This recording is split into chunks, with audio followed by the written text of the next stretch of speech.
those who suffer with seasonal allergies, spring can be your worst nightmare. Your eyes begin to itch, your nose starts running, you sneeze every 10 seconds. But what does it all mean? We chat to paediatrician and allergist, Professor Claudia Gray, to understand a little more about allergies, what they are, and how we can treat it. Welcome to the Loft, Claudia. Thank you so much. Let's start with understanding allergies. What is an allergy? What are the different types of seasonal allergies that we may experience, especially now in winter and spring coming up? So an allergy is really an unusually exaggerated response to something which should normally be harmless. And when we're talking about respiratory allergies, it's a response to things in the air. So airborne allergens such as house dust mite or grass pollen or mold, etc., that set up a response in your body which is exaggerated. Your body then reacts by releasing chemicals such as histamine and other chemicals with long names such as leukotrienes, which actually just make you feel awful. So if that happens in your nose, it causes an allergic rhinitis, which can manifest as itching, sneezing, runny nose, congested nose. It can affect your eyes too. If that happens in your chest, it can manifest as a closing up of the airways, so an asthma attack, which can manifest in coughing or indeed wheezing. You talked about the change in season, and this is extremely relevant because we are still at the end of winter, and our winter allergens are playing a big part this year because they're mainly indoor allergens such as house dust mite and mold and your dog or cat dander. And because people are locked down, they are spending more time at home and more time indoors. How exactly are allergies triggered? And what are the symptoms that one may experience? So essentially, your body inhales those particular allergens and sets up a response to it, almost as if it's an enemy or a parasite. So in trying to get rid of this allergen, it secretes a lot of chemicals, and it's those chemicals that make us feel really not so good. And if you're unlucky, it can cause complications such as sinusitis and ear infections or fatigue or even poor work performance if you really are feeling headachy and blocked up.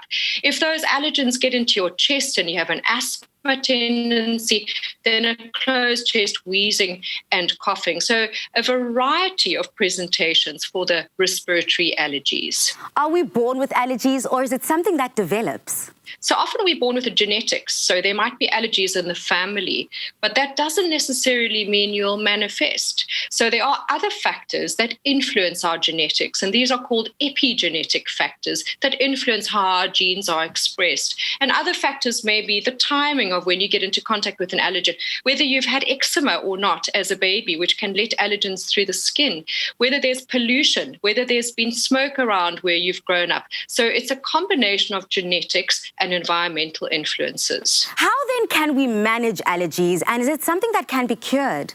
So in terms of managing allergies, it is sort of a three-tiered approach, in fact. The first is having an accurate diagnosis. So often people are just assuming that they're allergic, but it might in fact be something else. So number one, go and see someone who knows what they're talking about and have yourself tested so that you know exactly what you're allergic to. Once you've found out, then you can take some steps to reduce that allergen in your immediate environment. For example, if you're allergic to house dust mite, which peaks now in the autumn and winter, we know that it loves fluffy things, fluffy carpets, fluffy toys. So the first thing is get a high efficiency vacuum cleaner or change your carpets into flooring. And then reduce the fluffy things in your bed, the fluffy blankets, the fluffy toys. You can kill the dust mite actually by freezing them. And then thirdly, your bedding, you might need to wash it at a higher temperature to kill the dust mite, so 60 degrees plus. You can even get special bed coverings. Secondly is your pharmacological treatment or your medicine. So that depends on what allergy you have. So for nasal allergies, we normally require a combination of a good intranasal corticosteroid spray on a daily basis, together with a good non-drowsy, if possible, antihistamine. For asthma, we need usually a preventer treatment, usually in the form of a pump, sometimes in the form of a tablet, for everyday use to strengthen up that chest and make it less reactive. And then when we get an asthma attack, we need to use a quick acting pump.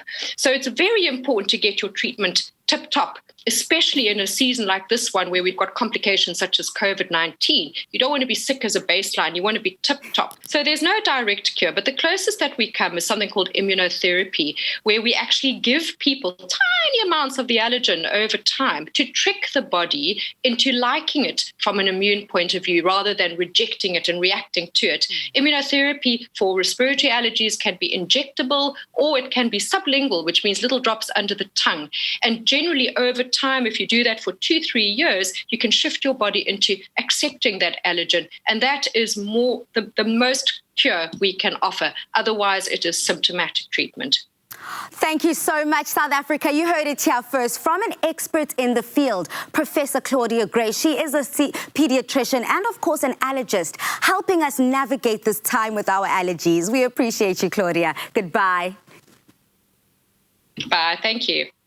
Now, allergies can be a nightmare and have a large effect on one's daily life. We all deserve to enjoy life allergy-free. Allergies Non-DROWSY can assist you with allergy relief for the entire day. Free to be you. Live, work, play, sleep. Allergy-free with Allergies Non-DROWSY.